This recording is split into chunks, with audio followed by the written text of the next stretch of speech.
Ndugu zangu, tumsifu Yesu Kristo. Mimi ni Padri Onesmo Paulo Ngo, wakili paroko parokia Mtakatifu Yosefina Bakita Mtoni.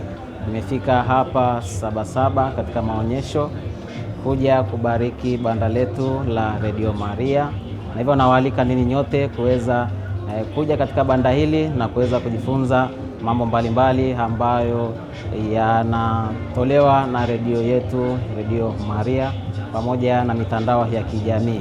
Vile vile tuko katika kampeni ya Mariatoni, tuko na vipindi vya Tridium ambazo ni siku 3, jana, leo na kesho. Tunahamasisha kuweza kuichangia redio hii ya mama ili iweze kupeleka utume wake katika nchi yetu ya Tanzania na kuweza kuhamasisha watu kuweza kumfahamu ukweli ambao ukweli wenyewe ndiye Mungu mwenyewe. Karibuni sana katika banda hili la Sabasaba, mjionee mambo hayo, lakini muweze kuiwezesha redio hii ya mama katika kufanya utume wake.